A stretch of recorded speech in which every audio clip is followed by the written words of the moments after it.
hak cipta di Malaysia yang merupakan salah sebuah negara anggota Convention Bern, perlindungan hak cipta ini wujud secara automatik sebaik saja dia dihasilkan apabila dia memenuhi aspek-aspek tertentu yang dikehendaki oleh undang-undang.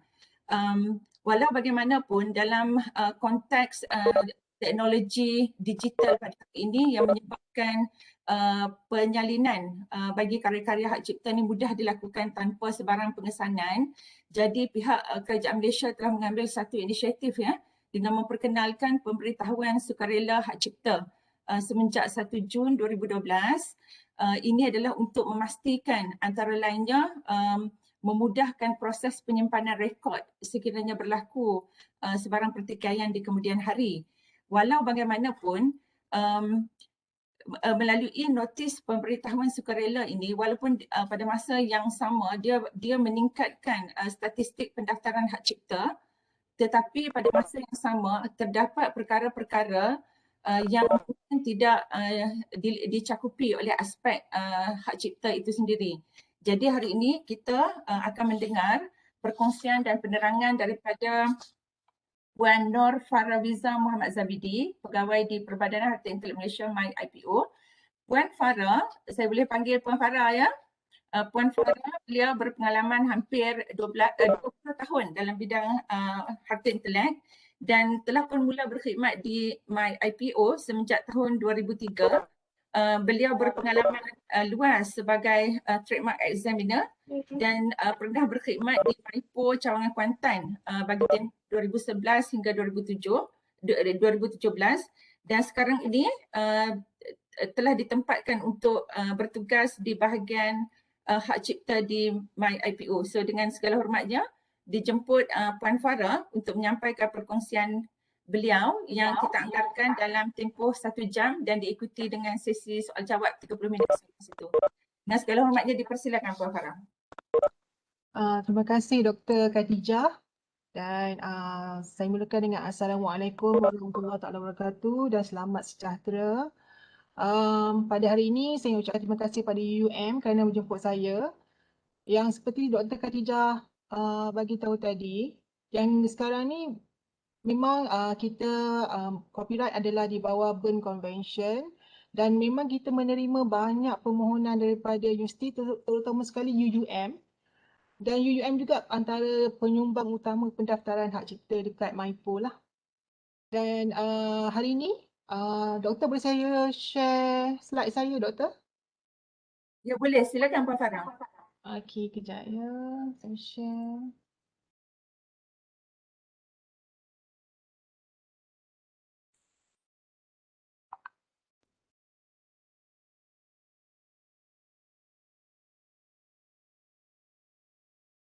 Semua boleh tengok slide saya ke?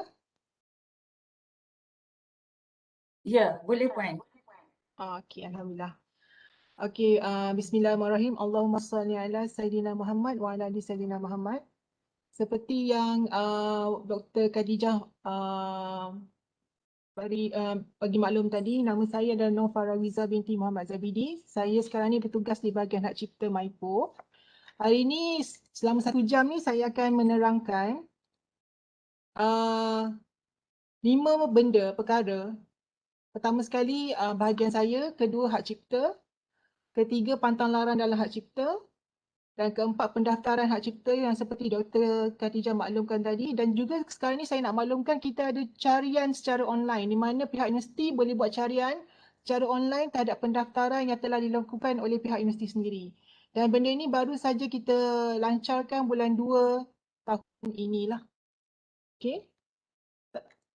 So sekarang saya terus pergi kepada bahagian hak cipta. Okey.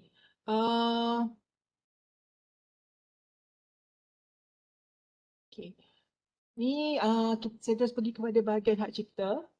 Ini untuk makluman semua, ini adalah salah satu karya yang kita cuba sampaikan pada orang ramai. Ini adalah logo Hang Cipta, iaitu logo yang kita buat untuk hak cipta sendiri yang kita dah daftarkan. MyPo bahagian hak cipta dah daftarkan pada tahun 2018 dan sehingga 2068 benda ni registered. So kalau tuan-puan nampak logo ni dekat mana-mana, ini adalah logo copyright lah untuk MYPO, bahagian hak cipta. Okay, ini adalah salah satu inisiatif kita untuk memberikan kesedaran kepada orang ramai betapa pentingnya sesuatu karya tu didaftarkan bawah MYPO, hak cipta. Untuk makluman semua, kita ada 3 bahagian dalam hak cipta. Pertama adalah pendaftaran hak cipta, iaitu bahagian yang saya duduk sekarang. Dan kita ada badan pelesenan, yang ini untuk pendaftaran persatuan atau pertubuhan yang berhasrat untuk beroperasi bagi suatu badan pelesenan bagi pengguna hak cipta. Badan pelesenan ni kalau tuan-puan tengok, inilah ada badan-badan artis komposer kat dalam ni lah untuk bahagian kutipan royalty. Dan kita juga ada bahagian tribunal hak cipta.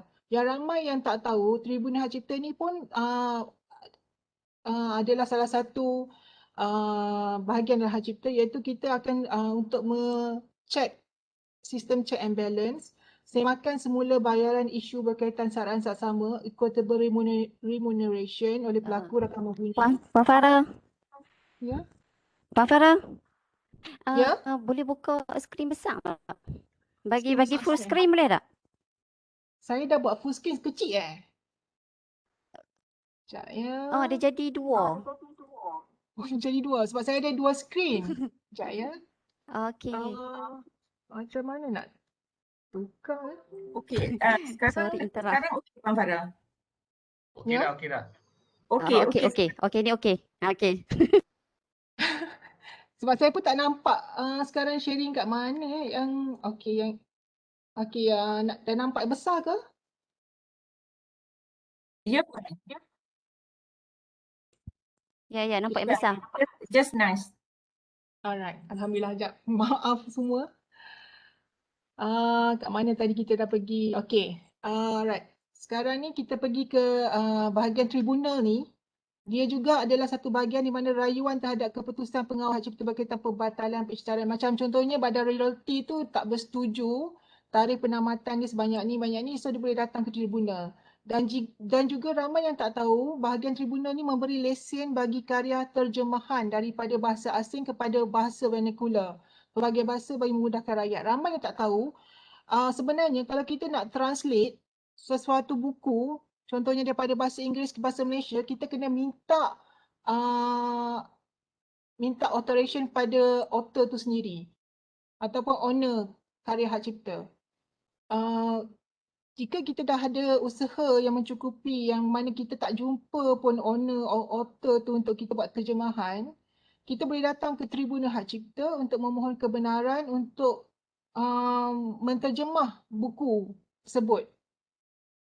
So, Tribunal Hak Cipta ni juga adalah satu badan yang membolehkan mana-mana orang di luar sana yang nak menterjemah buku yang tak jumpa pun author or owner of the copyright work boleh datang ke Tribunal Hak Cipta untuk mendapatkan kebenaran lah untuk menterjemah karya.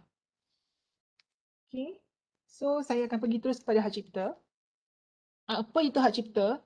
Hak cipta ni adalah hak eksklusif yang diberikan oleh undang-undang kepada pemilik karya bagi satu tempoh tertentu. Pemilik karya ni boleh jadi kepada 3, iaitu pencipta, author, pemunya dan pelaku, performer. Okay? Dan hak eksklusif tu, apa dia hak eksklusif? Ialah hak yang diberikan kepada pemilik karya, iaitu author, owner ataupun performer untuk menghalang orang lain daripada mengeluarkan semula, menerbitkan semula, membuat pertunjukan kepada awam, membuat siaran, membuat apa-apa penyesuaian ke atas karya tersebut. So, contohnya, pencipta ni adalah penulis lirik, Ajai. And then pemunya dia adalah dia punya company. Ajai punya company. Dan pelaku performer tu adalah Siti Nurhaliza. So, ketiga-tiga itu adalah pemilik karya berdasarkan perjanjian mereka lah. Okay? Karya-karya yang layak untuk dapat perlindungan hak cipta adalah kalau dia memenuhi 3 syarat seperti di bawah, iaitu usaha yang mencukupi telah diperluaskan untuk menjadikan karya tersebut bersifat asli, perlu ditulis, direkod atau dijadikan dalam bentuk bahan, dan pencipta orang yang berkelayakan dan karya mula diterbitkan di Malaysia dan sebenarnya boleh juga diterbitkan kat mana-mana negara pun, orang tu adalah warga negara Malaysia dan dia nak daftarkan karya dia dekat Malaysia pun boleh. Okay. Apa itu keaslian? Keaslian tu kena usaha yang mencukupi lah yang dilakukan untuk menjadikan karya itu bersifat asli. Karya yang dihasilkan dalam satu karya lain atau sebahagian dari karya tersebut tidak menghalang dari karya tersebut mempunyai keaslian. Contohnya, kalau tuan-puan buat satu buku and then tiba-tiba tuan-puan ada lagi satu idea untuk menambahbaikan buku tersebut. Jadi walaupun tajuk yang sama, kita boleh jadikan benda tu daftar di bahagian copyright. Walaupun dia telah sebab ada penambahbaikan kepada copyright tersebut. Walaupun tajuk dia sama ABC, tapi boleh jadi ABC version 2. Tak ada masalah. Okay. Contohnya program lah. Program kadang-kadang ramai yang tanya pada saya, boleh ke daftar? Benda tu tak siap lagi. Mesti ada improvise kan. So benda tu boleh daftar pada permulaannya and then bila ada penambahbaikan boleh daftar lagi dekat MyPo untuk penambahbaikan. Boleh jadi version, second edition. Tak ada masalah. Sesuatu karya sastra, maksud saya sesuatu karya perlu dijadikan dalam bentuk bahan. Okey. Contohnya, sesuatu karya sastra, muzik atau seni tidaklah layak mendapat hak cipta melainkan karya tersebut telah ditulis. Kalau idea je tak mencukupi, dia perlu direkodkan ataupun ditulis dan dijadikan dalam bentuk bahan. Contohnya memula dalam penulisan and then jadi bentuk buku. And then lepas tu dijadikan dalam bentuk filem ataupun video. Contohnya sekarang pembelajaran sekarang ni dah ada online, dah banyak online punya pembelajaran. So mula-mula mungkin pembelajaran tu dalam bentuk penulisan. And then sekarang ni kalau buat buku pun banyak juga buku-buku yang disertakan dengan video pembelajaran tersebut. Sebab orang kadang-kadang dah macam ambil masa untuk faham dalam bentuk buku. Dan orang suka lagi dengar dalam bentuk video. So video tu pun boleh dijadikan hak cipta. Buku dan video tersebut boleh didaftarkan di bawah hak cipta. Tak ada masalah. Tapi dalam kategori yang berbeza. Okay. Maknanya kalau idea je, tak semestinya tak boleh daftar lah. Kalau idea je, dia kena dalam bentuk bahan yang boleh dijadikan dalam bentuk buku and then boleh diperbarui dalam bentuk video. Okay. Okay, saya akan pergi dengan ramai yang tanya pencipta tu siapa, pemunya tu siapa. Okay. Pencipta tu orang yang mencipta karya tersebut. Okay, pencipta tak semestinya seorang. Pencipta boleh jadi lebih pada seorang dan itu dinamakan karya ciptaan bersama. Artinya karya yang dikeluarkan dengan kerjasama dua orang pencipta atau lebih dalam mana sumbangan tiap-tiap seorang pencipta itu tidak boleh terpisah daripada sumbangan pencipta atau pencipta-pencipta yang lain. Okey, contohnya kalau program KIK, dia ada 10 orang pencipta, tak ada masalah. Daftar 10 orang itu pun sebagai pencipta. Okey. Pemunya hak cipta, ramai yang tanya pemunya hak cipta untuk 3 kes di bawah ni lah. Okey. Satu kes yang pertama kalau karya tu yang ditempah. Okey, karya yang ditempah oleh seseorang daripada pembuat karya di bawah sesuatu kontrak perkhidmatan, contract for service or hire, karya tersebut dianggap dimiliki kepada penempah karya tersebut. Okey, dipindahkan tanpa mengira kerja lengkap atau tidak sebab karya yang ditempah ni selalu karya yang dibayar. So sesiapa yang menempah karya tersebut, okey, contohnya fotografer. Fotografer tu dibayar oleh kita, oleh saya untuk saya minta dia ambil gambar saya. So sebenarnya karya pemunya karya tersebut adalah saya sebab saya membayar fotografer tersebut. Okey. Kes yang kedua, karya yang dibuat di bawah kontrak perkhidmatan. Kerja yang ditempah dan dibuat semasa dalam waktu pekerjaan. Contohnya, karya tersebut dianggap dimiliki oleh majikan pekerja tersebut. Contohnya UUM minta tuan-puan untuk buat sesuatu. Contohnya KIK ke ataupun sesuatu tesis ke apa ke untuk kenaikan pangkat. So, owner of the copyright work is UUM. Sebab tuan-puan buat karya tersebut bukan saja-saja, bukan suka-suka kerana pihak UUM yang minta tuan-puan buat. Dan fasiliti pun mungkin digunakan fasiliti UUM. So owner of the copyright work is UUM. Kalau kes yang ketiga, karya yang dijual, kerja yang dijual oleh pemunya hak cipta kepada pemunya lain, karya tersebut dianggap dimiliki oleh pemunya baru. Okey. Kalau karya tu dijual, okey, contohnya ramai yang tak tahu kat sana, once kita dah jual, macam rumah lah. Once kita dah jual, maknanya kita tak ada hak langsung pada rumah tersebut. Macam tu juga karya hak cipta kita. Kita dah jual, seorang tu nak buat dalam bentuk filem lepas tu ke, orang tu nak edit ke, nak buat apa ke, kita dah tak ada hak. Sebab kita dah jual karya kita kepada orang tu. So macam contohnya orang tu dia nak tambah rumah baru, nak buat renovation kat rumah tu, kita tak boleh nak halang. Macam tu lah situasi dalam copyright juga. Okay. Sebab tu karya yang dijual ni ramai yang kena ambil tahulah kalau dalam kontrak diorang tu kata dijual, maknanya dia tak ada hak langsung dalam karya tersebut. Okey, ramai yang tak tahu dalam hak cipta ni kita ada karya asli dan karya terbitan. Okey. Karya asli ni dia ada 6. Sastra, muzik, filem, seni, rakaman bunyi, siaran. Okey. Ini karya asal lah, dan karya terbitan pula. Contohnya terjemahan, penyesuaian, translation, adaptation. Terjemahan tu macam saya cakap tadi, contohnya buku tu dalam bahasa Cina, Mandarin, dan tuan-puan nak tukar, nak translate dia kepada bahasa Melayu. Itu dah di bawah karya terbitan. Yang keduanya penyesuaian, adaptation daripada buku ke movie. Contohnya Upin Ipin daripada komik ke movie. Daripada pembelajaran, buku-buku pembelajaran tuan-puan kepada video. Video pembelajaran. That one also adaptation. Okay. Yang ketiga susunan, arrangement. Okay, contohnya buku pun boleh jadi arrangement. Contohnya daripada bab 1, bab 3 nak jadi bab 5, bab 5 nak jadi bab 3. That one also arrangement. Selain pada muzik lah. Muzik pun banyak muzik arrangement. Okay. Untuk karya-karya buku pun banyak juga boleh jadi arrangement. Maknanya penukaran bab-bab karya, penukaran susunan ayat, that one can be arrangement. Maknanya daripada karya asal dia nak tukar untuk jadi lebih baik karya tersebut, that one boleh daftar under karya terbitan. Yang keempat adalah koleksi karya, collection of work. Contohnya tuan-puan ada buat buku dan nak buat koleksi buku tersebut didaftarkan bawah copyright dengan satu pendaftaran, that one boleh masuk dalam koleksi karya. Yang kelima adalah other transformation of works eligible for copyright. Maknanya selain pada keempat-empat di atas lah. Tempoh perlindungan macam yang Dr. Khadijah bagi tahu tadi, Malaysia under salah satu country yang masuk Berne Convention juga. Okay.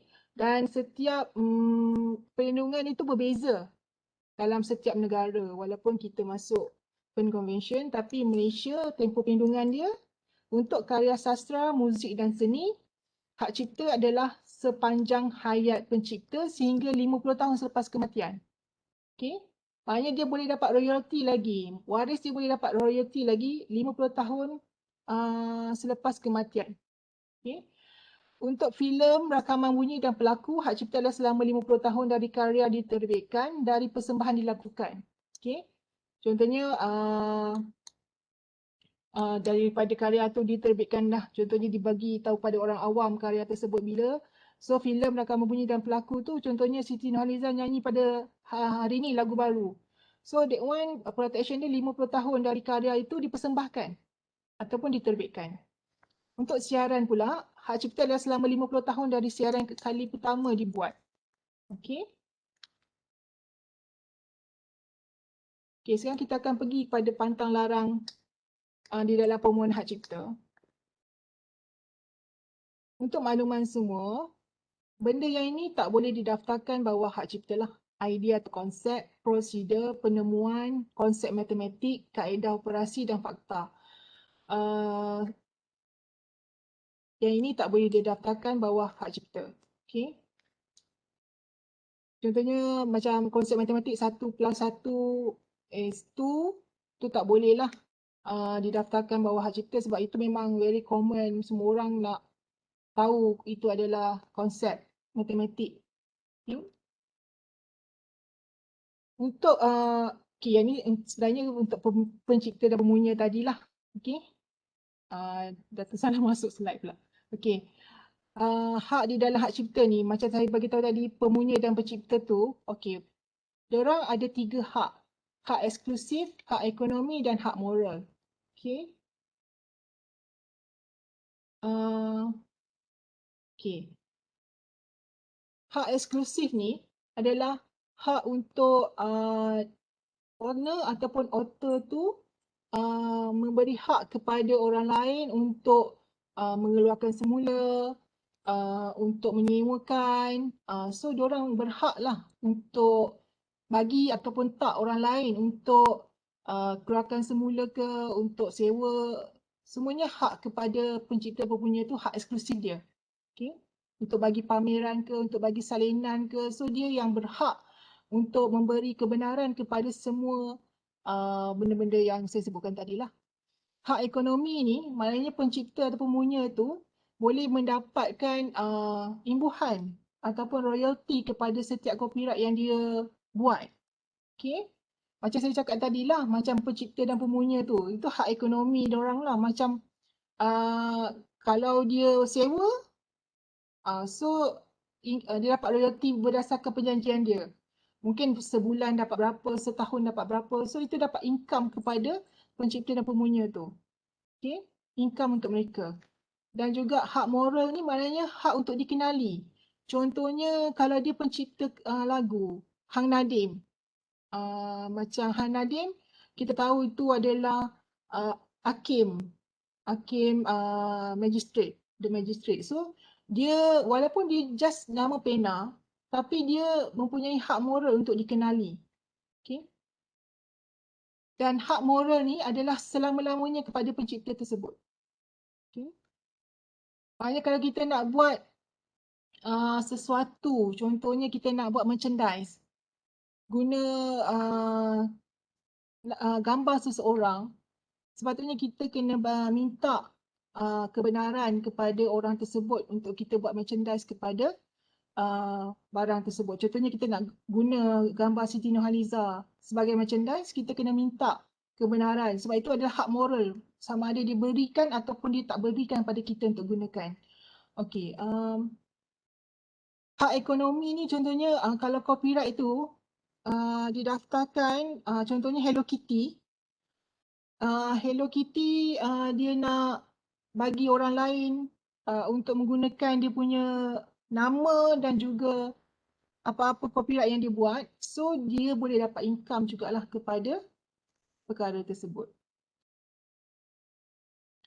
Pantang larang juga dalam hak cipta ini. Kita jangan adalah pelanggaran hak cipta lah. Maknanya bila kita keluarkan semula karya tanpa kebenaran pemilik karya. Macam tadi saya kata hak eksklusif tu, kalau author or owner tak berikan kebenaran, better jangan gunakan. Sebab takut once dia dah sue, susahlah kita. Okay? Pelanggaran dalam penyampaian kepada masyarakat awam tanpa kebenaran tuan-puan punya karya. Maknanya kalau kita buat persembahan kepada orang awam, kalau kita buat pertunjukan, penyampaian apa-apalah dari segi macam tu kepada orang awam tanpa mendapat kebenaran daripada pemilik dan pencipta, so kita boleh dikira sebagai pelanggaran. Menyewakan salinan langgaran, okey, mempamerkan kepada masyarakat umum salinan langgaran, membuat salinan dan seterusnya menawarkan untuk jualan, mengimport apa-apa artikel ke negara ini bagi tujuan mendapat keuntungan. Okey. Semua benda yang mendapat keuntungan sebenarnya tak dibenarkan dalam hak cipta lah. Itu dikira pelanggaran. Tapi ada beberapa pengecualian dalam menggunakan hak cipta seseorang. Pertama, untuk laporan berita. Kedua, untuk penyelidikan yang tidak berasaskan untuk keuntungan.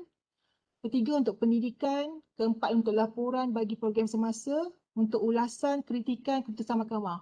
Yang ini boleh kita gunakan copyright itu untuk sebagai rujukan. Tak ada masalah.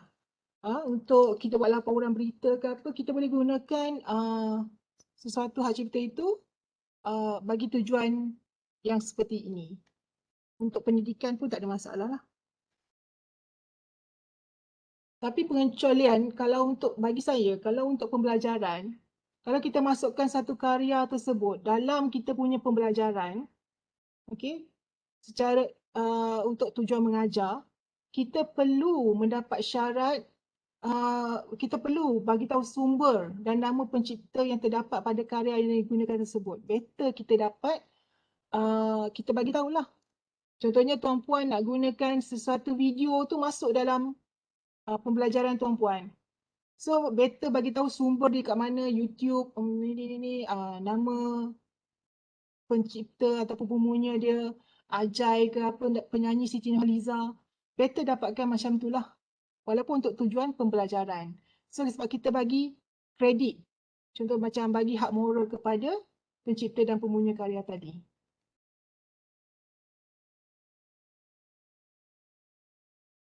Okay,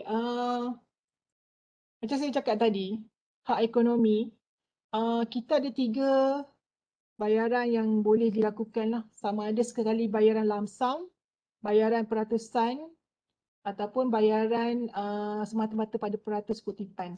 Yang ini macam saya cakap tadi, kalau macam Tuan Puan dapat sesuatu, yelah, mungkin ada orang berminat dengan karya Tuan Puan bolehlah meminta bayaran tu secara lamsam ke, bayar peratus kutipan ke, ataupun sekali ikut macam mana perjanjian. Sebab bagi saya, hak cipta ni more tu perjanjian.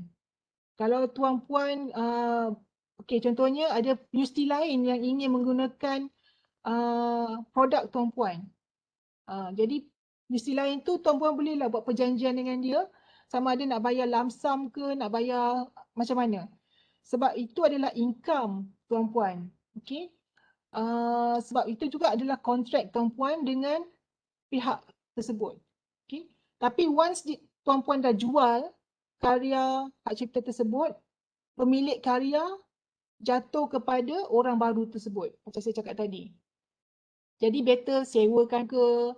Sebab bila ramai yang tak sedar, ramai yang once Tuan Puan dah jual karya tersebut, kalau Tuan Puan nak buat sesuatu, kena minta kebenaran pula dengan pemunya baru. Okey. Dan sebab tu saya kata jangan jual. Mungkin boleh buat kontrak pelesenan. Okey. Secara eksklusif ataupun tidak eksklusif. Tidak eksklusif ni adalah lebih daripada satu pihak. Dia mengikut tempoh lah. Okey. Eksklusif ni satu pihak je.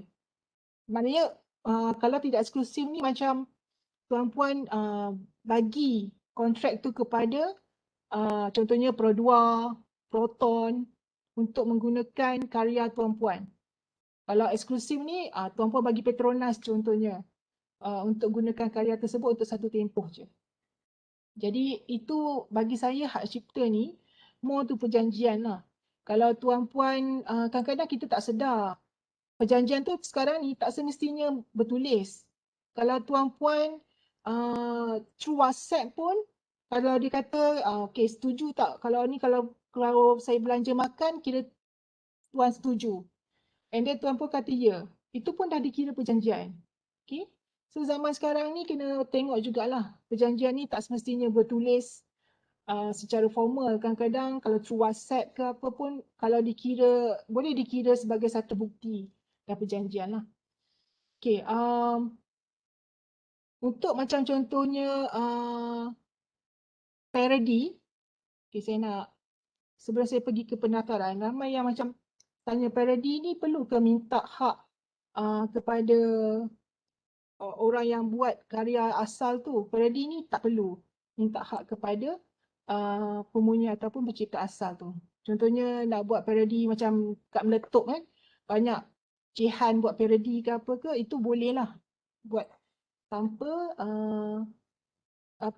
tanpa hak itu diminta kepada pekarya asal. Tapi kalau seelok-eloknya bagi saya minta jugalah kebenaran kepada pencipta pemunya.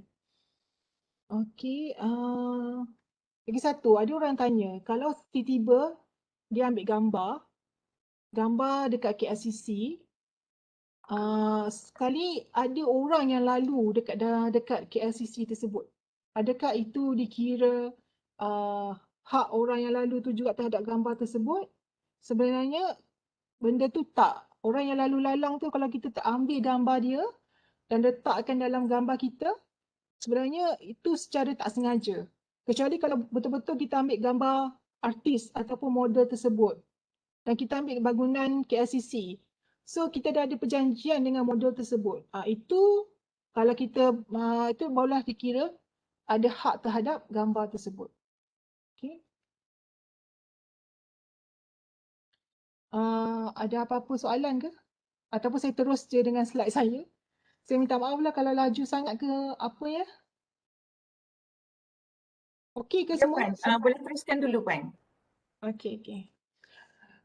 So macam Dr. Khadijah cakap tadi, sekarang ni kita banyak dapat pendaftaran hak cipta. Okey. Dan pendaftaran hak cipta sekarang pun makin meningkat dan ramai kesedaran daripada orang awam untuk mendaftar. Okey. Macam Puan Dr. Khadijah cakap tadi, okay, kita start pendaftaran hak cipta ni pada Jun 2012. Okay. Sebelum ni tak ada pendaftaran hak cipta. Semua hak cipta itu dibuktikan melalui akuan berkanun dan juga melalui akuan berkanun dan karya tersebut lah.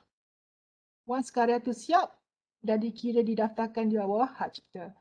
Tapi affidavit atau akuan berkanun yang dibuat di hadapan mana-mana orang yang mempunyai kuasa untuk mengadakan sumpah atau bagi mana-mana orang yang mengaku bahawa dia adalah pemunya hak cipta. Dekat dalam akuan berkanun tu kena bagi tahulah dia adalah pemunya hak cipta tersebut. Okey. Boleh diterima sebagai keterangan di dalam apa-apa prosiding di bawah akta ini dan hendaklah menjadi keterangan prima facie tentang fakta-fakta terkandung di dalamnya. Selain itu, selain pada akuan berkanun, boleh sebelum pendaftaran hak cipta, puan-puan boleh juga post surat berdaftar beralamat sendiri untuk sebagai bukti di mahkamah dan juga boleh lakukan di peti simpanan deposit. Okay. Dulu tak ada pendaftaran, tak ada formaliti. Ini je cara-cara tuan-puan untuk simpan hak cipta tuan-puan untuk dibuktikan dekat mahkamah. SD, post ke alamat sendiri sebab macam kat gambar tu kita nak tengok chop post dan jangan buka sampul tu lah pada waktu dulu lah dan juga kita simpan kita punya karya dekat peti simpanan deposit. Tapi Maipo since 2012 adakan satu sistem untuk pendaftaran hak cipta untuk Maipo menyimpan dan menyegara daftar hak cipta. Mana-mana orang boleh memeriksa daftar hak cipta pada bila-bila masa dan boleh mendapatkan petikan yang diperkisah daripada daftar apabila dibayar fee yang ditetapkan. Maknanya, Maipo boleh memperakui sah petikan benar daripada daftar hak cipta dan juga memberi keterangan prima facie daripada daftar hak cipta yang diperkui sah dan boleh diterima di semua mahkamah. Maknanya sekarang ni untuk notis ni maknanya semua untuk karya-karya tersebut Maipo simpan dalam simpanan kami dan juga sekejap ya. Untuk kami dan mereka bolehlah nakkan salinan tu pada bila-bila masa sebagai satu tempat penyimpanan lah. Untuk bukti prima facie evidence untuk mereka dan Maipo adalah ingin menjadi satu pengkalan data untuk penyelidikan dan penyidikan lah. Dulu pendaftaran kita secara manual. Okay, kita guna borang semua. Borang pun ada borang CR1, borang CR2. Saya maklum yang UUM banyak juga mendaftar dengan kita. Okay. Sebenarnya yang macam saya terangkan tadi, inilah perbezaan antara borang CR1 dan CR2. Okay. Borang CR1 ni semua tu karya asli. Macam saya kata, sastra, muzik, seni, filem, rakaman bunyi, siaran. Yang kedua tu lebih pada tadi terjemahan, penyesuaian, susunan, perubahan ni yang slide saya yang tadi itulah. Okay. Ramai yang tak tahu. Contohnya UUM. Kalau dah daftar satu karya tu, boleh ke dia nak daftar lagi karya yang sama dalam bentuk yang berbeza? Boleh. Okay. Contohnya sebelum ni UUM daftar buku. Tiba-tiba UUM ada buat satu dalam buku tu pula ada watak-watak dia. Contohnya Ali Abu macam saya tengok kat sini. Seni. Okey. Seni ni. Yang ini pun boleh didaftarkan. di bawah nama yang sama tetapi kategori karya yang berbeza. Tak ada masalah. Bagi kami di hak cipta ni, dia tak macam trademark yang kita ada examination. Untuk copyright, kita tak ada examination. Okay? Apa yang tuan-puan daftar, kita terima. Kecuali kalau sesuatu tu, selalu yang bermasalahnya bila sesuatu karya tu tak boleh dimasukkan dalam sistem kita lah. Okay? Kalau contohnya tuan-puan daftar satu karya tu, contohnya bermula daripada buku, lepas tu tuan-puan daftar pula karya-karya seni, iaitu watak-watak dalam buku tersebut, dan tuan-puan daftar pula dalam bentuk video. Tak ada masalah untuk gunakan tajuk yang sama. Contohnya Upin Ipin lah. First dia daftar dalam komik, and then dia daftar watak-watak Upin, Ipin, Kujit, apa semua tu, Ehsan, boleh. And then diorang daftar pula diorang punya video dalam bentuk kartun video tu, animation, boleh. And then diorang daftar pula muzik, tema diorang, boleh. Okay. Contohnya UUM ada buat satu poster, ada mascot, and then ada buat lagu UUM daftar dengan kita, and then ada pula buat sesuatu video pasal pelancaran program ke apa ke menggunakan mascot dan lagu tersebut, boleh didaftarkan dekat MyPo. Dan kita jaranglah kita tolak sesuatu permohonan tersebut, selalu kita akan terima permohonan tersebut. Kita tak straight macam trademark atau patent lah, sebab kita tak ada examination. Okay. Contohnya macam UUM punya pendaftaran dekat trademark, dekat copyright. Saya dapat makluman yang macam contohnya Sin Tok Hyo ni, okay. Sin Tok Hyo ni boleh daftarkan bawah trademark dan bawah copyright.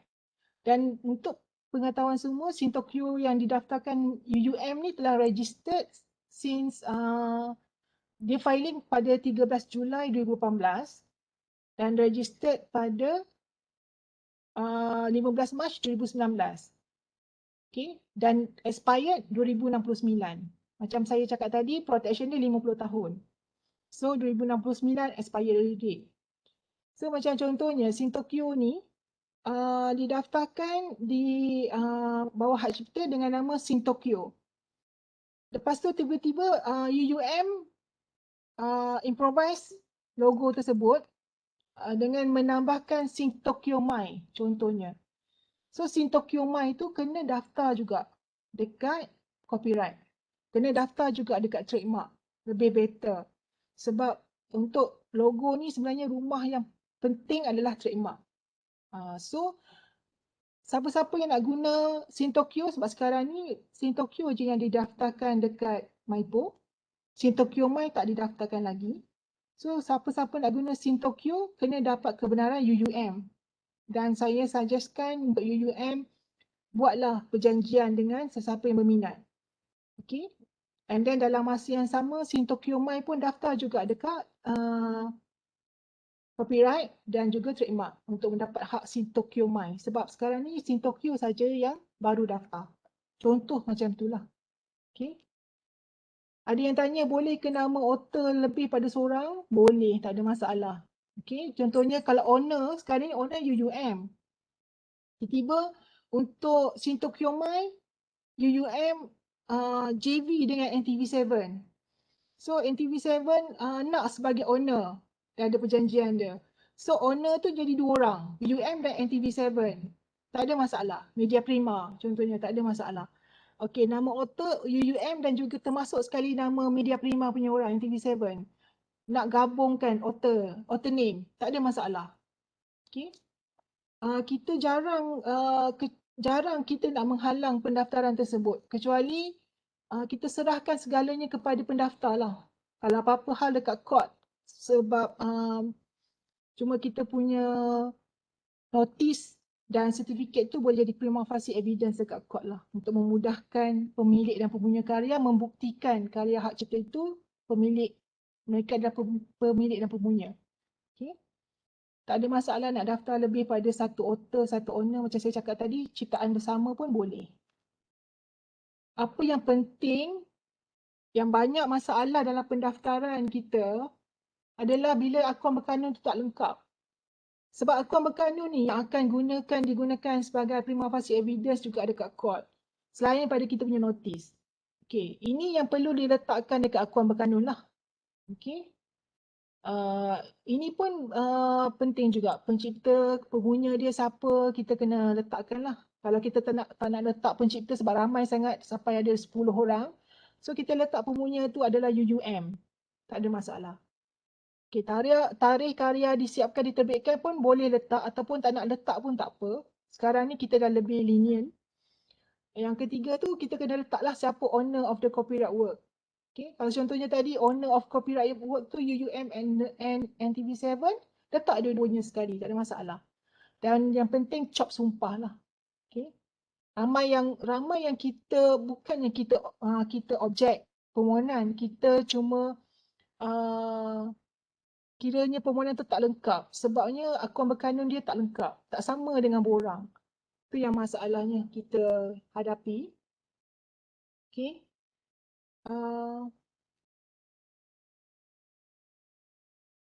Dan kalau UUM gunakan ejen tersebut perlu mengisi borang CR3. Kalau UUM daftar sendiri, CR3 ni tak perlulah. Okay, karya tersebut boleh dihantar dalam bentuk CD, DVD, hard copy, thumb drive. Okay. Dalam copyright ni sebenarnya tak ada banyak sangat pantang larang. Sebab tak macam trademark dengan patent lah. Diorang ada memang betul-betul ada pantang larang dalam satu-satu benda. Cuma kita sekarang ni pantang larang untuk copyright ni cuma jangan ambil hak orang, jangan copy exactly hak orang. Macam itulah. Tapi bagi kita dekat pendaftaran hak cipta ni kita tak tengok pun. Contohnya ada tajuk yang sama. Contohnya tajuk dia karya-karya UUM. Lepas tu ada juga yang daftar karya-karya UUM juga. Tapi kalau karya-karya UUM tu didaftarkan oleh orang lain, owner dia bukan UUM, bagi kami as long as dia dah ada SD dia, sama okey. Tapi kalau ada masalah, kena pergi court. Macam itulah. Kita dekat copyright ni, kita tak adalah examination. So, ada orang tanya, kalau tajuk yang sama ke apa ke macam mana boleh kami daftar ke? Boleh. Okay, tak ada masalah pun. Cuma kalau ada masalahnya kalau tuan-puan tiru, kalau owner or author of the copyright work tahu, dia ambil tindakan pada tuan-puan, itu yang masalah lah. Bagi kami menggunakan macam kami tak adalah nak check exactly betul-betul kalau ada tajuk yang sama macam trademark ada logo sama tak boleh. Tapi kita nama sama tak ada masalah. Content tu yang perlu didaftarkan dekat copyright lah. Okey. Apa-apa pembaharuan konten kita galakkan untuk daftar dekat hak cipta juga. Sekarang ni kita dah ada karya baru, dah ada sistem baru. So banyak format yang kita terima dah. Kalau dulu memang sikit sangat format yang kita terima. Sekarang dengan sistem yang baru ni, semua format-format ni diterima pakai. Dan slide saya ni nanti saya akan kongsi pada semua jugalah. Okay. Nanti boleh tengoklah kalau nak daftar. Kalau takut format ni tak betul, tak diterima dekat sistem kita, mungkin kita akan query. Tapi inilah ada format-format yang diterima dalam sistem kita lah. Okey, bayaran dia sangat murah berbanding dengan yang lain. Okey. Untuk tapi kalau untuk pendrive, kita nak tengok dulu dia punya GB, KB, MB dalam dia untuk kita dapatkan harga. Kalau pages, 1 to 25 pages tu selalunya 1 to 25 pages RM10. Okay. So RM10 plus RM50 sijil dengan borang RM15, so RM75 saja. Itu yang paling murah bayaran yang kita terima. Okay. Kalau CD RM30 plus dengan form RM15 dengan RM50, so RM95. Okay. Itu beza dia lah. Cuma kalau karya terbitan CR2 tadi bayaran dia untuk form RM30. CR1 form dia RM15. Seperti dalam jadual. Yang ni pun boleh tengok nanti. Okay. Dan sekarang ni kita ada pendaftaran online. Puan-puan boleh buat pendaftaran online. Pendaftaran online ni kita mula pada 2 Februari 2021. Baru lagi tahun ni. Okay, memang kita galakkan semua untuk daftar online lah. Tambah lagi dalam situasi yang macam ni, kita galakkan untuk permohonan online. Dan ini adalah beza ya, kalau kat online untuk original work dengan derivative work. Okay. Macam saya kata tadi, kalau form manual tadi ada CR1, CR2, ini adalah kiranya original untuk CR1, derivative untuk CR2, permohonan online. Ini semua untuk permohonan online. Kalau untuk akuan berkanun dengan karya tu kena muat turun lah. So far sekarang ni kita pun dah banyak terima permohonan online juga. Sebab PKP ni memang kita galakkan untuk memohon online. Ini bayaran dia sekali lah. Untuk carian, okey, untuk carian ni tuan-puan boleh buat carian secara online je. Pergi dekat online ni dan pergi kat search, typekan nombor permohonan ataupun title of work, dia akan pop up. Okay, dia akan pop up karya tuan-puan lah. Okay. Macam contohnya,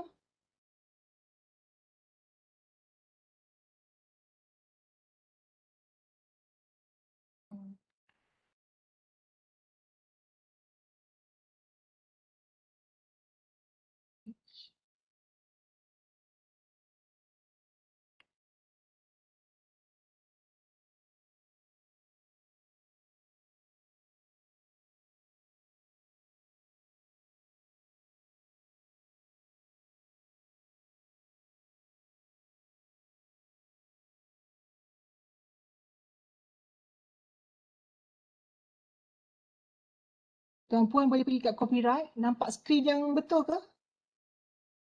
Ke skrin yang lagi satu?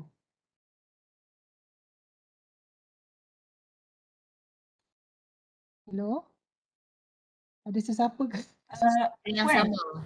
Skrin yang sama Puan. Okay. So, boleh pergi dekat copyright dan pergi dekat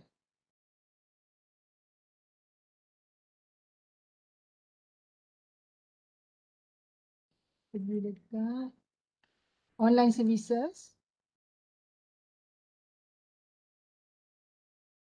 IP online search and filing.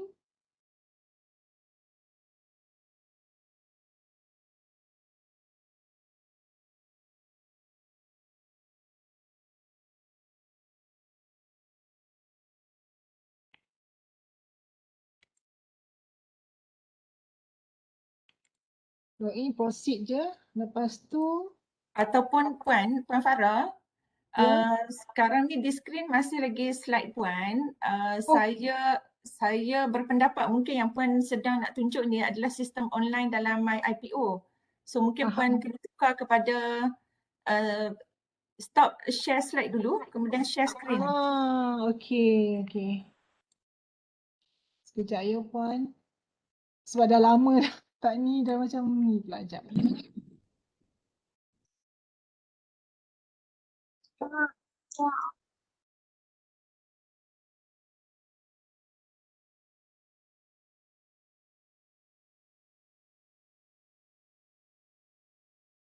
Ataupun Puan Farah boleh tak sementara at the same time lah, sementara Puan Farah nak share screen sistem online My IPO tu, kita proceed dengan soalan dulu. Boleh? Boleh doktor. Okay. Saya bagi yang ringkas dulu. Yang ni daripada Encik Musra. Pertanyaan beliau adalah berkaitan dengan borang CR1. Pada bahagian mana untuk menambah author yang lain dan bagaimana proses add-on tersebut. So yang ni yang kalau Puan dah boleh share screen. Kalau tak boleh share screen, kita proceed dengan soalan lain dulu. Macam mana? Boleh sekejap puan. Saya tukar sekejap ya. Kena share web kot. Sekejap ya. Saya akan tunjukkan permintaan puan tadilah. Sekejap.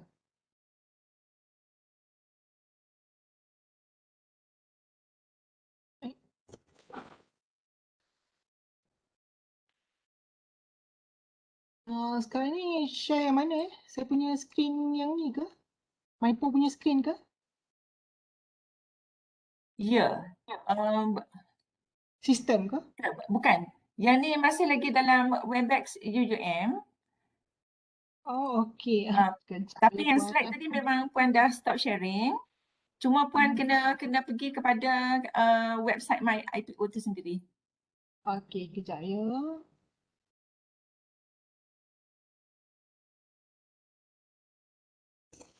Share.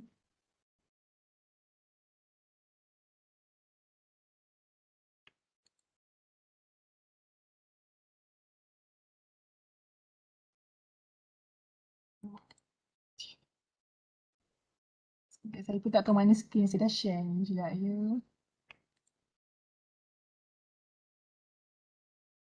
Dia dah terkeluar lah saya punya ni. Dengan Ataupun okey tak apa Puan, kalau tak dapat tunjuk lagi sekarang, yang berkaitan dengan CR1 tu saya kira mungkin boleh Puan beri penerangan secara lisan dulu kot. okey.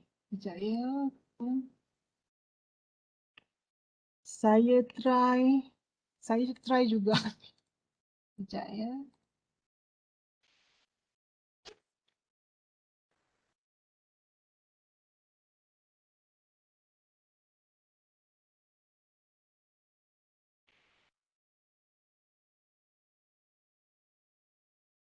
So nampak skrin untuk sistem ke?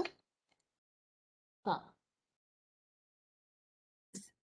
Saya fikir ya, ni Ni sekejap. screen Ini Puan. macam skrin Puan sebagai admin di My IPO. Okey. Untuk soalan Tuan tadi tu, untuk permohonan baru macam Tuan nak tambah dekat ni, dekat dalam sistem.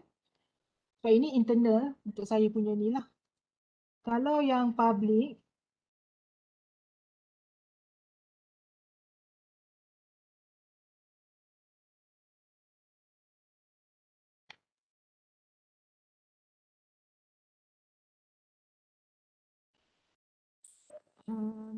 Minta maaf ya Puan, saya bertanya disebabkan bila kita sebagai public kan, bila kita klik dekat CR1 dengan CR2 tu, kalau kita klik owner, so dia akan keluar sub dia lain kan. Kalau kita klik Ya. author, sub dia lain kan. Jadi sebab tu saya bertanya Betul. prosesnya macam mana untuk kita add on. Dia ada trik dia sikit doktor, Puan. Sekejap ya, saya tunjuk ni.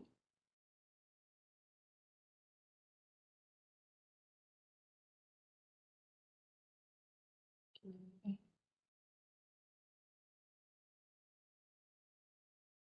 Sebab saya pun baru masuk office balik ni banyak yang kita ni. Okey, tak apa. Sementara tu boleh saya mencelah ke Puan Farah? Boleh. Kalau amalan di Pusat Inovasi UUM untuk OTA dalam borang CR1 di My IPO tu, bagi OTA yang terlalu ramai lah, lazimnya kami gunakan lampiran nama OTAs.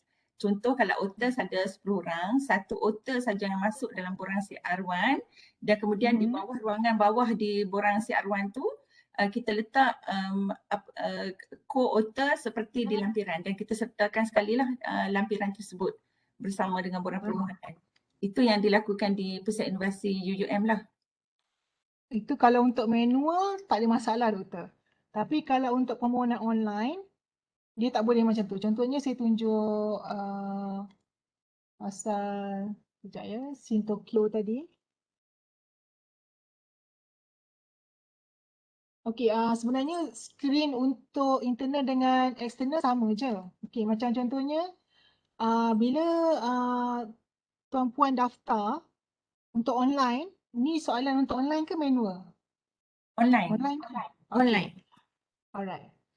Macam contohnya nama author ni, tuan-puan macam soalan doktor tadi, kita kena tambah. Macam dulu lampiran dia manual tak ada masalah. Lampiran dia ada 10 author contohnya. Tapi sekarang ni online kena masukkan 10 author tu dalam sistem. Kalau tak nanti kita akan query. Itu masalah yang banyak berlaku lah. Okey, kalau contohnya sekarang ni ada 5 author, nak tambah lagi, pergi dekat search, okey, pergi dekat add. Okey. Dan syarat dia kena masuk semua nama author tersebut.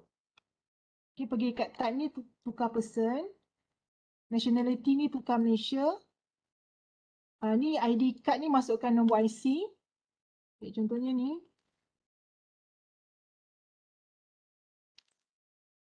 Okay. Okay, nama dia apa? Ali bin Abu.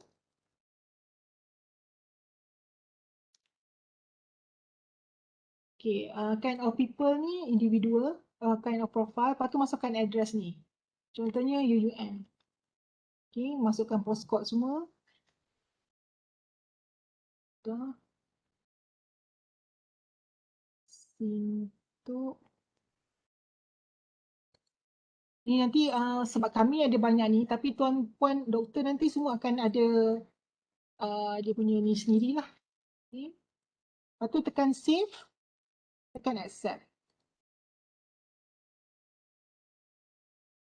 Okay, sebab default. Okay, sekejap. Address. Untuk yang belum ada apa akaun lah Puan kan. Kalau untuk yang dah ada akaun maknanya dia dah pernah registered online dan dia dah Okay. ada dia punya ID. So boleh kita buat search auto search ke untuk ni Boleh, sistem? boleh. Okay, kalau macam tu, pergi dekat search. Okay, clearkan dulu. Pergi dekat clear ni. Clearkan. Lepas tu buat bracket. Siapa nama dia? Contohnya Siti No. Okay, lepas tu baru kita tekan search balik. Dia akan pop up semua nama Siti No, Siti No. Tapi dengan syarat buat bracket macam ni Kalau untuk kecilkan dia macam Siti No Zubaida. So dia akan pergi, kalau tak tadi Siti No kan. Okay. Okay, Siti No banyak keluar. Siti No Zawani, Akmal semua ni. Okay. Kalau saya type Siti No Zawani tadi. Syarat dia letak bracket kat sini. Lepas tu search. Dia akan kecilkan kepada nama ini je. Okay. Itu Sebab dia tak punya ada trik. dalam mana-mana video yang kita letakkan bracket tu kan. Tapi ini dia punya trik lah. So doktor boleh buat macam ni untuk lebih memudahkan daripada sebab record dah ada. So tick aja. Contohnya tick kat sini. Dan tekan select. Dia akan pop up Siti Nozawani ni tadi. Dekat one of the author. Okay, terima kasih. Sama. Net soalan untuk owner tadi. Memang ada masalah sikit.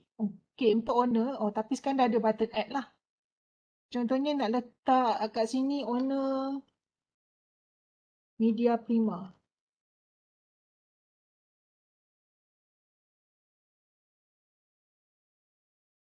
Macam biasa, letak bracket, search.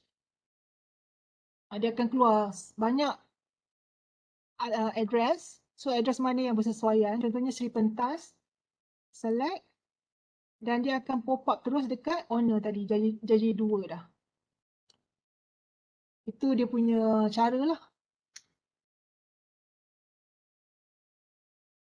Adakah saya menjawab soalan doktor? Okay, terima kasih. Sama.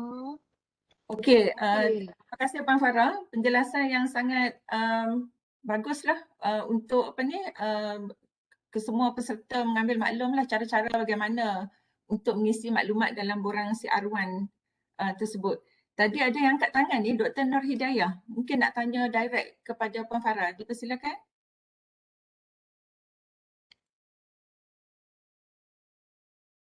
Assalamualaikum. Waalaikumsalam Puan. Doktor. Okey, saya pertama kali nak isi borang CR1 online. Perlu klik di bahagian mana ya? Okey, pertama kali untuk isi borang CR1 online, doktor perlu pergi dekat, sekejap ya.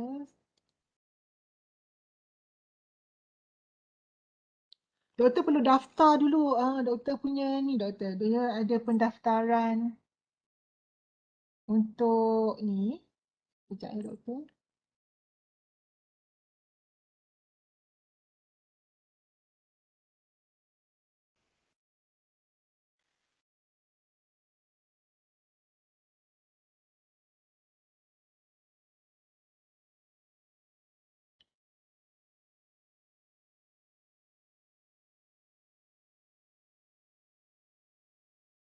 Okey, doktor pergi dekat copyright. Dekat online services. Pergi dekat online services. Ataupun dekat sini lambat kita ni ada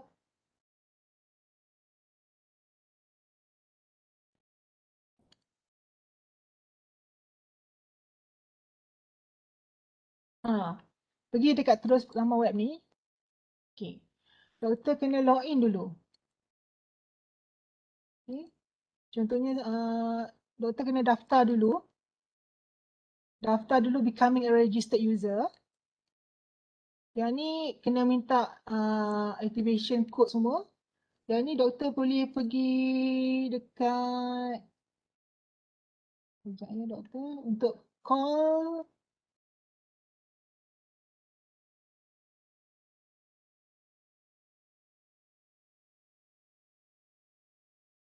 Puan Farah, at the end of the session nanti kita boleh kongsikan tak maklumat personal Puan Farah, maksud saya bukan personal lah, maklumat rasmi, contact number, email ke dengan semua peserta yang hadir. Mungkin selepas sesi nanti akan ada soalan-soalan susulan yang diperlukan oleh peserta kepada Puan.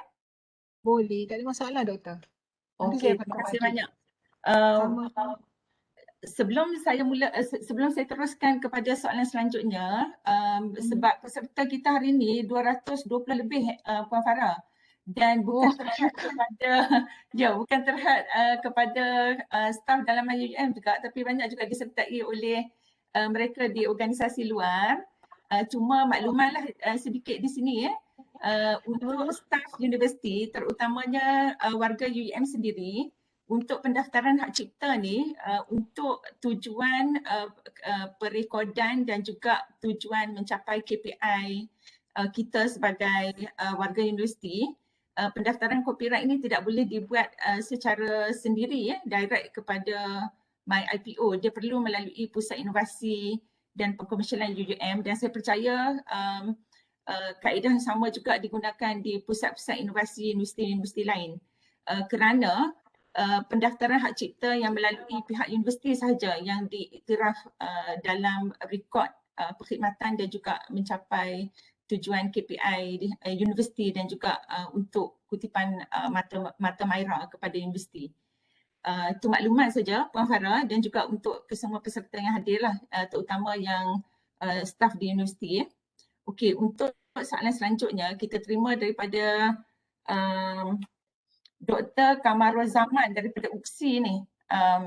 Beliau bertanya, jika kita sudah mendaftarkan karya muzik kita dengan MyIPO, adakah masih perlu kita daftarkan juga karya tersebut dengan MACP, PPM atau RPM, maknanya organisasi yang in charge terhadap industri muzik? Okey. Untuk makluman untuk bahagian macam saya cakap, pendaftaran dengan MACP semua tu perlulah untuk mendapatkan royalty, sebab badan-badan tu yang membuat kutipan royalty dan dia akan bagi kepada dia orang punya ahli-ahli lah. So untuk pasal berkenaan dengan perlu daftar ke, saya rasa perlu. Tapi untuk penerangan lebih lanjut, nanti Tuan boleh berhubung dengan Encik Alif Musa, yang memang in charge untuk bahagian royalty tu, dan saya bagi nombor office dia lah. Tuan boleh call Encik Alif 03-2299-8549. Tapi memang bagi saya, kalau Tuan dah daftar untuk hak cipta untuk muzik dan Tuan adalah pencipta pemunya, karya tersebut memang dimiliki oleh Tuan. Untuk royalty, Tuan memang berhak untuk mendapat lah, sebab author and owner berhak untuk mendapat royalty tersebut. Cuma untuk pengagihan royalty dan pembayaran royalty tu terpulang pada tuan. Kalau tuan nak masuk jadi ahli-ahli, sebab itu MACP semua tu dia ada untuk composer, untuk apalah. Jadi better tuan pun daftar dekat, boleh juga daftar sebagai ahli untuk mendapatkan royalty kepada badan-badan yang mana yang berkenaan.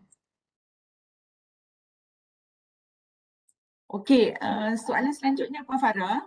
Kita terima lagi satu soalan ni. Dia bertanya berkaitan dengan sekiranya sesuatu karya telah pun didaftarkan dengan MyIPO dan selepas itu jika berlaku perubahan ownership, misalnya karya dijual, lazimnya siapakah yang perlu membuat pemberitahuan baru kepada MyIPO tentang pemilikan baru tersebut? Adakah pemilik asal since dalam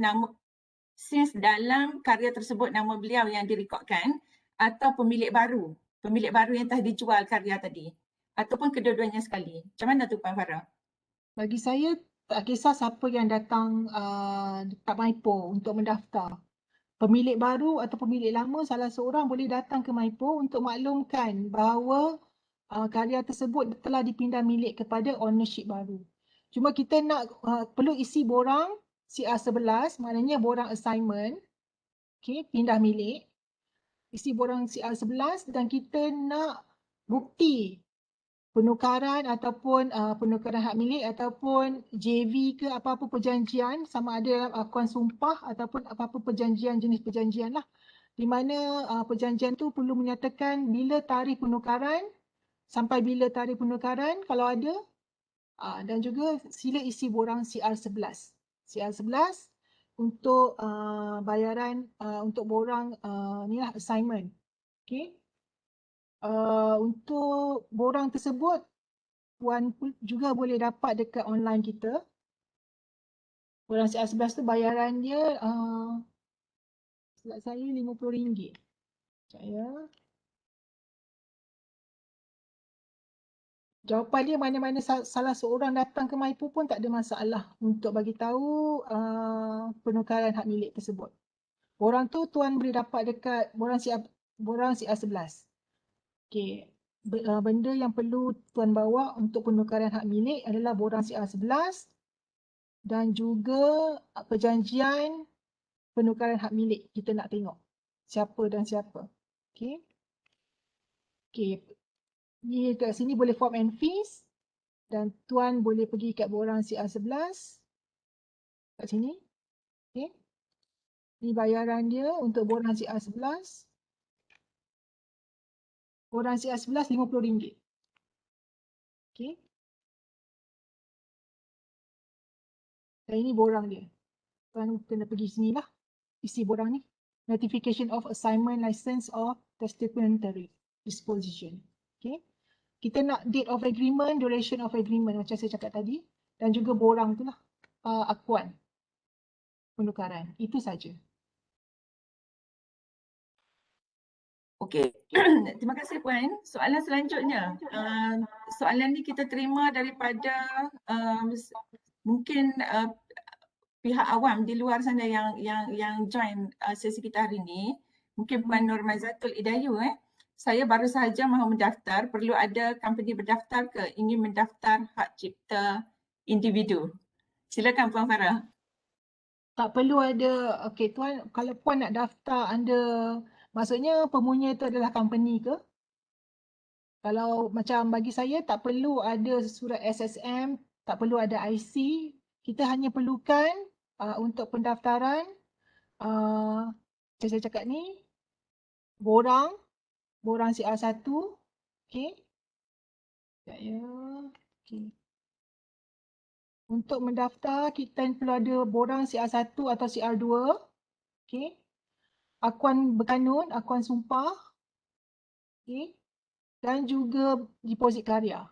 Itu saja. Dan juga bayaran lah. Bayaran tu berdasarkan macam saya cakap tadi, sama ada secara hard copy tu kita akan kira by pages. Kalau soft copy boleh bagi CD atau thumb drive. CD RM30. Thumb drive tu kita akan tengok berapa GB, MB, KB dalam dia. Ataupun Puan boleh daftar online. Online tu tak perlu masukkan SSM, IC. Kita cuma perlu, Puan perlu masukkan akuan berkanun, tarikh. Ini je perlu upload. Yang lain perlu isi dalam sistem saja. Ini format Okey, yang kita terima lah. ada lagi sebenarnya banyak persoalan berkaitan dengan permohonan berkaitan dengan permohonan online, berapa tempoh lama dan juga siapa yang boleh memohon tu.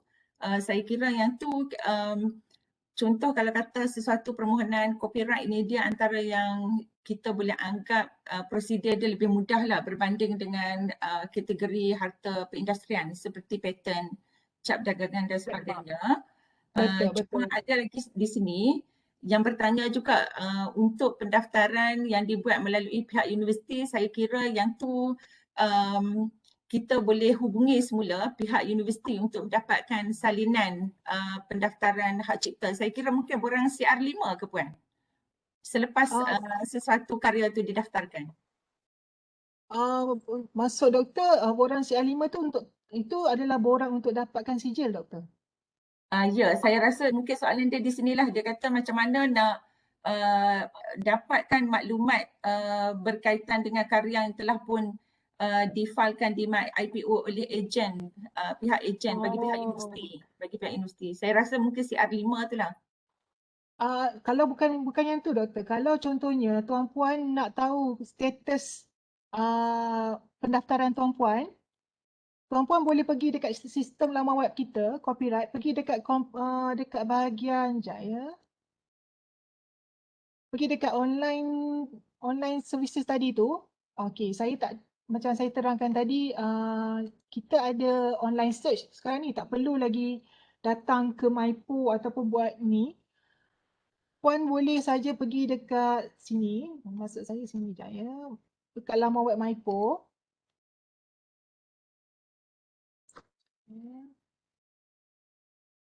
Okey, pergi laman web MyPo ni.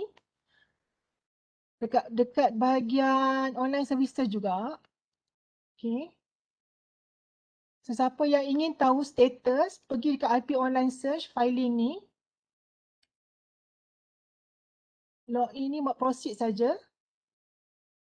Okey, dia akan masuk saya punya pula. Dia boleh search dekat online search saja. Permohonan apa yang tuan-puan nak tengok. Okey.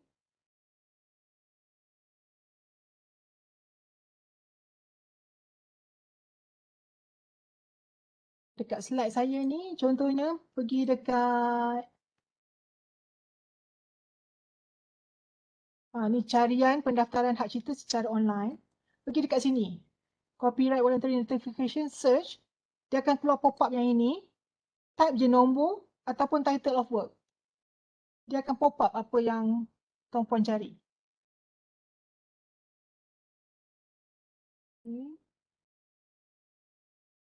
Adakah ini bermakna kesemua dokumen yang telah difailkan oleh ejen sebelum ini akan tersedia untuk kita akses di laman web MyIPO ni Puan? Tak, dia hanya basic saja.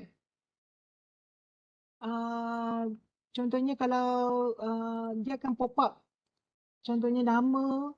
Sekejap ya. Dia akan keluar macam ni. Bila dah tekan tu, contohnya boleh type. Contohnya nama Sin Tokyo. Okay. Bila ini, tuan-puan pun akan nampak skrin yang macam ni. Type application number ataupun title of work. Search saja. Tapi ni detail lah. Dia akan keluar sikit sajalah data pasal permohonan tersebut. Okey, maknanya tadi kalau tengok di skrin Puan tu, Puan ada yang perincian tu, maknanya dokumen-dokumen yang diupload oleh pihak ejen tu ada tersedia di situ. Tapi maknanya itu skrin untuk admin saja ke ataupun skrin untuk pemohon juga? Admin saja. Admin Macam saja. pemohon dia akan pop up tapi lain sikit lah. Tapi ikut pada saya punya slide ni memang dia akan type dekat situ. Contoh saya type tadi. dia akan pop up yang very basic lah. Tak ada yang details pasal dokumen, tak ada. Itu untuk kami saja. So kalau maknanya kalau kata kita dah daftar melalui universiti, bermakna staf universiti mungkin boleh berhubung semula lah dengan pusat inovasi yang bertanggungjawab untuk memfailkan tu untuk dapatkan semula dokumen apa yang tengah difailkan tu. Macam tu ke Puan? Betul. Okey. Terima kasih Puan. Cuma info, basic info saja yang boleh dapat daripada pihak ni. Di sistem online tadi tu. Ya, betul. Okey, ni banyak soalan ni kita terima ni Puan. Boleh. Boleh Boleh, ya? Dato'. Soalan Boleh. selanjutnya. Tadi Puan ada berkongsi dengan kita berkaitan dengan satu karya boleh didaftarkan hak cipta di pelbagai kategori. Tetapi yang kita faham itu adalah sekiranya kita adalah pemilik karya. Maksudnya kita adalah penulis kepada buku, kemudian kita juga nak daftarkan dalam kategori mungkin video pengajaran dan pembelajaran misalnya. Tetapi soalannya di sini, bagaimana sekiranya karya yang pertama tadi dihasilkan oleh orang lain, buku misalnya dihasilkan oleh ahli dan Abu nak menghasilkan video pengajaran dan pembelajaran menggunakan kandungan karya dalam buku ahli. Bolehkah Abu berbuat demikian? Perlu mendapat kebenaran ahli. Kebenaran tu perlu disertakan kalau kata dalam contoh pembikinan video yang kemudiannya akan mungkin di-upload di YouTube misalnya selepas mendapat pendaftaran hak cipta. Semasa penghasilan video tadi, di mana kita perlu letakkan bahawa Abu telah pun mendapat keizinan daripada ahli untuk menggunakan kandungan buku beliau. Keizinan tu tak perlu diwartakan ataupun diwawarkan kepada awam lah. Cuma sekarang ni keizinan tu perlu secara peribadi lah, dia pergi jumpa ahli dan mendapat persetujuan pemilik karya buku tersebut untuk divideokan. Okey, maknanya yang tu disimpan secara sendirilah oleh Abu. Ya, Tak sebab perlu tak kemukakan keizinan tu juga dalam borang permohonan ke MyIPO? tak perlu. Okey, clear Puan. Ada lagi soalan ni. Soalan selanjutnya berkaitan dengan saya daripada syarikat B. Jika hak cipta adalah milik bersama di antara Universiti A dengan syarikat B di dalam perjanjian, pihak mana yang perlu mendaftarkan hak cipta tersebut ke MyIPO? Adakah kedua-dua pihak secara bersama atau bagaimana? Dan perlu tak disertakan perjanjian yang menyatakan hak cipta tersebut adalah hak milik bersama? Okey, soalan pertama tadi, mana-mana pihak boleh datang ke MyPo untuk mendaftar. Okey. Macam saya cakap tadi, untuk MyPo kita perlukan akuan berkanun. Okey. Dekat akuan berkanun ni, sila nyatakan pemilik karya tersebut lah. Okey, kita ada macam contohnya ni. Salah seorang daripada pemilik, contohnya ada dua owner, UUM dan juga Pro2. So salah seorang boleh buat akuan berkanun salah seorang saja. Contohnya UUM buat akuan berkanun bahawa dia kata pemunya karya tersebut adalah UUM dan Pro2. Dalam akuan berkanun ni kena nyatakan. Dan juga dalam borang MyPo pun kena nyatakan dua ownership ini. Okay. Tapi salah seorang yang sign akuan berkanun ni tak ada masalah. Contohnya UUM, akuan berkanun UUM, UUM yang sign. Tapi dalam dia menyatakan pemunya adalah UUM dan Pro2. Kita tak ada masalah lah. Nak sign dua-dua pun tak apa, nak sign salah seorang pun boleh terima. Asalkan nyatakan pemunya adalah kedua-dua pemilik dan juga borang pun menyatakan benda yang sama. Dekat borang pun kalau salah seorang yang tanda tangan pun tak ada masalah. Okay. Dekat borang ni kalau salah seorang saja yang tanda tangan pun tak ada masalah lah. Cuma dekat pemunya owner ni, kalau daftar manual, kena lampirkan dua-dua nama owner. Kalau daftar online, sila masukkan kedua-dua pemunya sekali. Okey, jelas Puan. Susulan daripada soalan yang tadi tu, kita ada soalan lain juga tapi dia berkaitan. Soalannya, adakah dua author dibenarkan mempunyai hak yang sama rata iaitu 50-50? Macam mana doktor? Yang joint ownership ni, maknanya kalau kata Ali dengan Abu tadi, mereka berkongsi 50% setiap seorang untuk pemilikan hak cipta. Adakah dibenarkan? Untuk percentage berapa tu kita pihak Maipo tak ambil maklum lah. Itu antara orang yang buat tu lah, macam UM dengan Pro 2 ke, itu antara mereka lah. Berapa persen tu antara mereka. Macam pihak Maipo tak nak dimaklumkan pun tak apa. Tak dimaklumkan pun memang kita orang pun itu antara perjanjian bersama lah. Okey, maknanya maklumat berkaitan dengan percentage terhadap contribution hak cipta tadi tak perlulah, bukan kewajipan lah untuk dikemukakan kepada IPO ya? Betul. Tak perlu dimaklumkan kepada Maipo pun. Okey, kalau kata kami dalam konteks di UUM kan, kita memang akan sediakan satu akuan berkanun yang bersama dengan borang permohonan tu, tapi kita ada satu lagi akuan berkanun di antara owner tadi, di antara mereka sesama mereka. Yang ni untuk apa ni, tujuan perrekodan lah, dan sekiranya berlaku sebarang dispute di kemudian hari. Soalan selanjutnya Puan, berkaitan dengan akuan berkanun. Sebelum tu, adakah Puan dah kongsi pun sebenarnya tadi, tapi tak apalah sebab dah ditanya, saya bacakan juga. Adakah sebarang proses pemeriksaan bagi memastikan keaslian karya yang dipohon hak cipta kepada pihak MyIPO? Dan adakah sekiranya maklumat yang dinyatakan dalam akuan berkanun itu tidak tepat, adakah pihak yang memfailkan permohonan hak cipta tadi boleh diambil tindakan oleh mana-mana pihak? Okey. Untuk soalan yang pertama doktor tadi, doktor apa soalan pertama doktor tadi?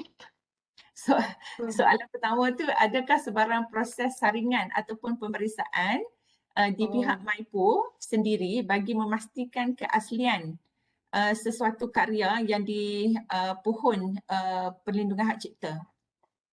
Okey, yang tu kita tak ada macam saya cakap tadi, kita tak ada examination. Kita apa yang tuan-puan daftar, kita terima sebagai hak cipta sebab kita protect content setiap pendaftaran tu lah. Okay, yang pentingnya content. Dan kita tak ada pemeriksaan sama ada konten yang ni sama dengan konten yang sebelum ni ke, tak ada. Itu apa-apa pun nanti kena pergi dekat court lah. Kalau ada apa-apa masalah, akan pergi kat court lah. Tapi bagi kami yang dekat copyright ni, macam saya kata, kita lebih pada formality dan juga untuk makluman semua, copyright ni more to content lah, creativity masing-masing. Okay? Dan kita tak ada pun pemeriksaan seperti trademark dan juga patent. Itu jawapan dia. Okey, baik Puan. Maksudnya, bagi setiap permohonan pemfailan hak cipta ke MyIPO tu kan diwajibkan untuk disertakan dengan akuan berkanun. Jadi yang kita faham sekarang ni, pihak MyIPO tidak akan bertanggungjawab sekiranya borang yang dikemukakan kepada MyIPO tu tidak mengandungi maklumat yang tepat yang sebagaimana sepatutnya. Dan sekiranya ada tindakan undang-undang, maknanya kewajipan itu terletak kepada pihak yang memohon tadi. So itu yang berkaitan dengan kandungan dalam akuan berkanun. Sekiranya ada maklumat yang tidak tepat, maksud maklumat tidak tepat ini adalah sekiranya dia meniru karya pihak lain tetapi mengaku sebagai karyanya sendiri dan dimasukkan dalam akuan berkanun, dan kemudiannya didapati bahawa dia melanggar hak cipta pihak lain, siapakah ataupun bolehkah pihak tersebut mengambil tindakan kepada pemohon hak cipta tadi, dan sekiranya boleh, adakah juga tindakan boleh diambil kepada pihak MyIPO sendiri? Okey, bagi kita pihak yang yang buat akuan berkanun tu mereka adalah bertanggungjawab atas setiap konten ataupun yang dia buat akuan sumpah tu. Dia yang bertanggungjawab. Nama orang tu yang bertanggungjawab atas setiap maklumat yang diberikan. Dan kami dengan suci hati menerima segala maklumat ke akuan berkanun itu adalah benar. Jika benda itu tidak benar, jika ada orang lain, owner lain sebenarnya adalah pemilik karya tersebut, owner itu boleh mengambil tindakan kepada orang yang mendaftar dekat MyPo tu pun. Tak ada masalah sebab kita menerima setiap permohonan itu dengan suci hati dan kita anggap benda tu benar. Kalau ada pemalsuan maklumat dan orang yang sebenarnya mengambil tindakan kepada orang yang tersebut, memang court itu semua dekat court nantilah.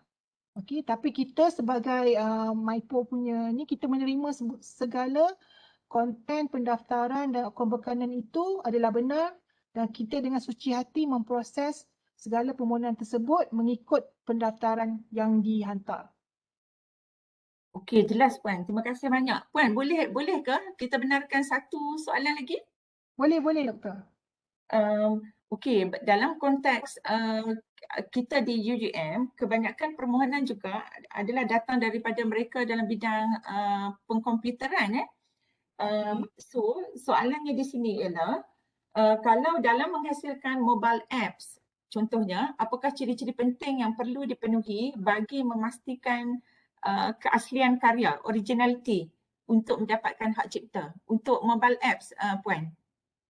Untuk originality ni, hanya pemilik karya saja yang tahu originality tersebutlah. Bagi kami, tak ada standard format untuk macam apps ni. Tuan-puan boleh daftar melalui, contohnya apps ni kalau tuan-puan buat dalam bentuk video, tuan-puan boleh daftar under filem. Okay. Kalau contohnya dia nak protection dalam bentuk, contohnya manual. Manual tu macam saya cakap tadi, benda ni boleh daftar dalam banyak kategori. Mobile apps ni kita tak ada standard format. Cuma kalau contohnya tuan-puan daftar dalam bentuk written, that one is under literary. Kalau tuan-puan nak buat video, contohnya cara-cara menggunakan apps ni dalam bentuk video, that one is under filem. Satu permohonan boleh daftar dalam banyak kategori, tak ada masalah. Okay, kalau untuk protection tu, saya rasa better daftar dalam banyak kategori lah sebab mobile apps ni dia ada dalam bentuk written, dia ada dalam bentuk video pun boleh. So, dalam bentuk source code pun boleh. Source code under literary. So, under literary itu pun, contohnya dalam contohnya mobile apps tu, dia boleh buat dalam kurungan literary dan juga boleh daftar dalam literary juga tapi dalam kurungan source code. Tak ada masalah. Ini dalam bentuk filem. Banyak pendaftaran yang boleh didaftarkan under mobile apps ni. Tapi berbeza kategori. Okey, baik Puan. Kalau yang berkaitan dengan program komputer, yang berkaitan dengan source code, adakah maklumat berkaitan dengan source code itu perlu disertakan bersama dalam borang permohonan? Ya. Sebab macam saya cakap tadi, copyright ni kita daftar konten. So, konten apa yang tuan-puan hantar, itu yang kita protect. Contohnya, source code tu pun ada perubahan. Kena juga daftar yang baru, even dah ada registered yang first one, yang second edition tu kena juga daftar dengan kita. Mungkin boleh buat dalam kurungan second edition untuk source code. Contohnya lah. Jadi Puan, kalau untuk second edition tu, sorry saya interrupt. Kalau yang untuk second edition tu, dia perlu penambahbaikan yang bagaimana tu untuk dapat copyright baru tu? Kita tak tengok penambahbaikan tu, hanya owner je yang tahu. Author and owner je tahu penambahbaikan yang mereka buat. Kita terima je. Contohnya source code GrabFood contohnya. Tiba-tiba dia ada buat penambahbaikan untuk benda tu. So dia daftar pula untuk second edition. Kita terima je sebab yang first content tu mungkin sampai Y. Second content mungkin sampai Z. Hanya author and owner je yang tahu penambahan atau penambahbaikan yang dibuat. Kita hanya terima saja permohonan tersebut. Ada prinsip asas tak Puan untuk yang second edition tu? Tambahan tu banyak mana? Mungkin 10% kalau kita boleh kira macam tu? Tak ada.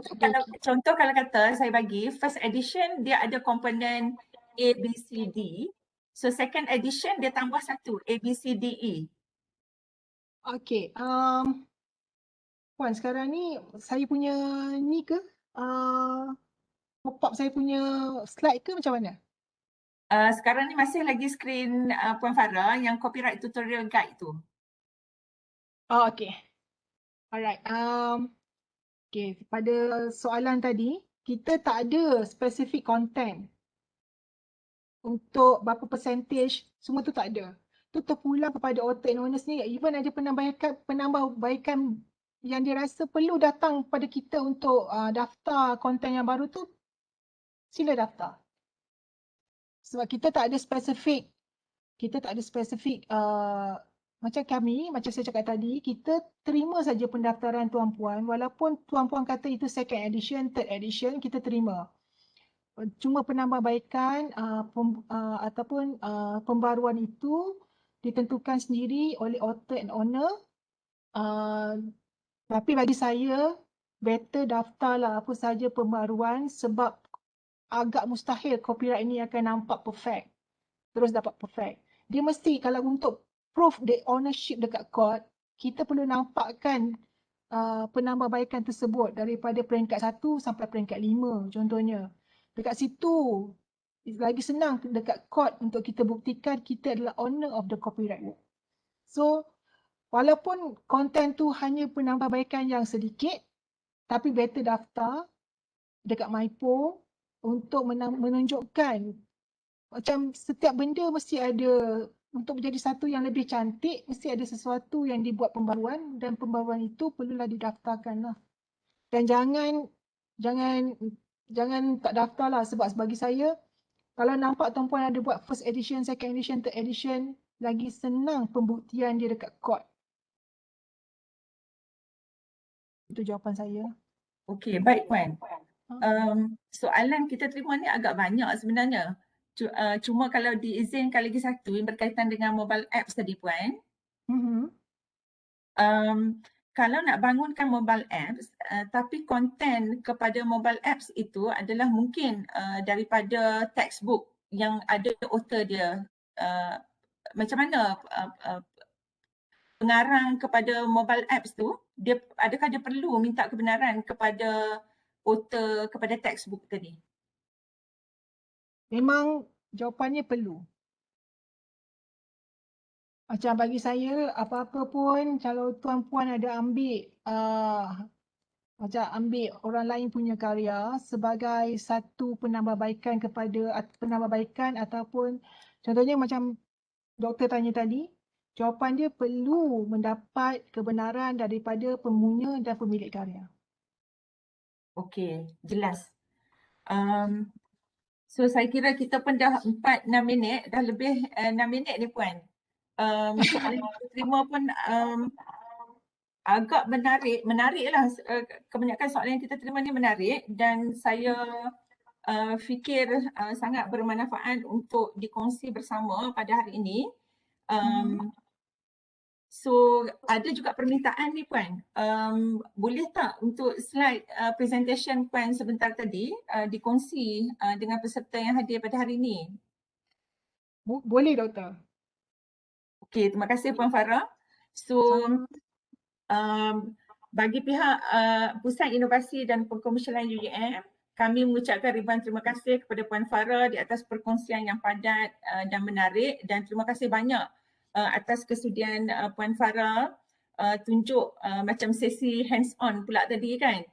Sangat bermanfaat untuk kesemua kami yang hadir pada sesi pada hari ini.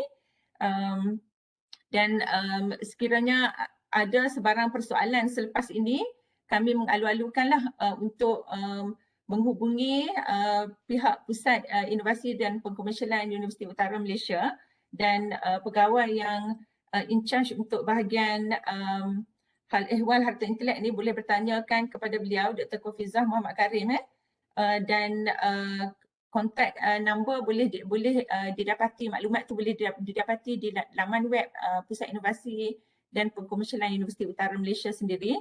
dan berkaitan dengan maklumat Puan Farah, saya kira bolehlah melayari laman web MyIPO sendiri.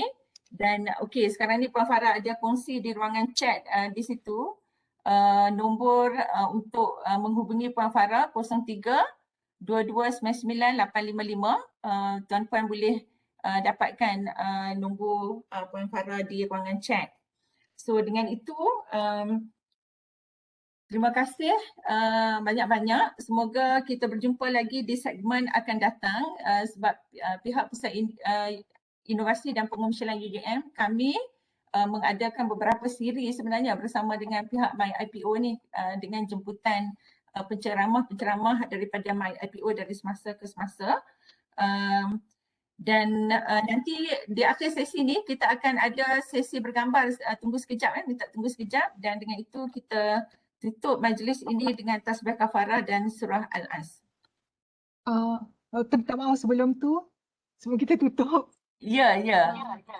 Saya nak maklumkan juga apa-apa maklumat juga boleh emailkan kepada info@copyright@mypo.gov.my, di mana nanti semua bahagian copyright akan dapat maklumat tersebut pun boleh juga untuk emailkan soalan-soalan tuan-puan ataupun boleh email pada saya dan itu nombor dia. Sebelum doktor tutup, saya pun nak mohon maaf kalau ada salah silap saya dalam bagikan kita sama-sama berkongsi ilmu. Saya pun belajar, tuan-puan pun terima kasih kerana banyak juga soalan-soalan yang betul-betul menarik untuk kita kongsi, dan semoga perkongsian kita hari ini mendapat manfaat untuk tuan-puan dan juga saya. Maaf kalau ada salah silap, yang baik datang pada Allah, yang tak baik itu, yang kurang tu datang pada saya sendiri. Dan di pihak Pusat Inovasi pun kami mengucapkan ribuan terima kasih. Ya betul, segala yang baik semuanya datang daripada Allah dan yang lemah itu adalah daripada kita sendiri. Sebelum tu Puan Farah, sekali lagi untuk alamat email tadi, info copyright itu satu perkataan ke? Betul doktor. So info copyright at myipo.gov.my, betul ya? Betul. Saya nak share di chat column. Boleh doktor. Okey, terima kasih Puan Farah. So kita minta Dr. Fiza untuk ambil gambar dan diminta kepada semua peserta kita minta on video masing-masing.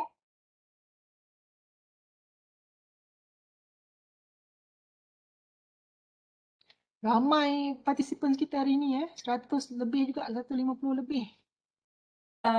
Yang peak numbers tadi saya cash dalam 225 orang Puan.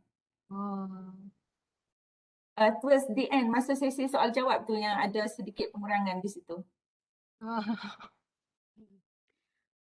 Okey. Ready kah? Saya akan print banyak skrin ni, ada banyak skrin. Okey, senyum.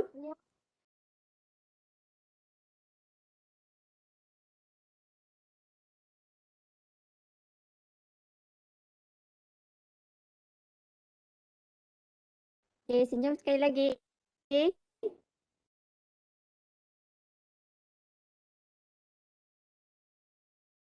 Thumbs up juga kot Dr. Fiza. Okey. Puan Sekejap Farah kita, thumbs up untuk Puan Farah kita. Okey. Thumbs up. Okey. Sekejap, sekali lagi.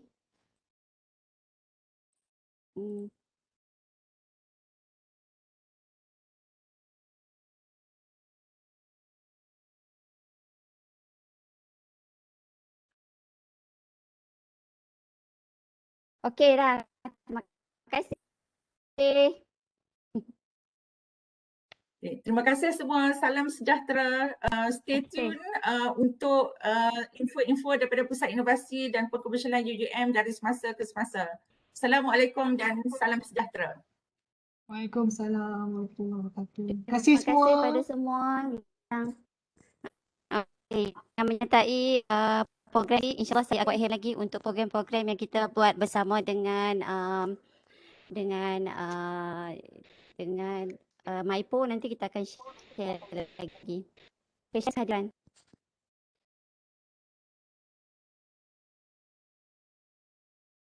Nanti slide saya akan bagi pada doktor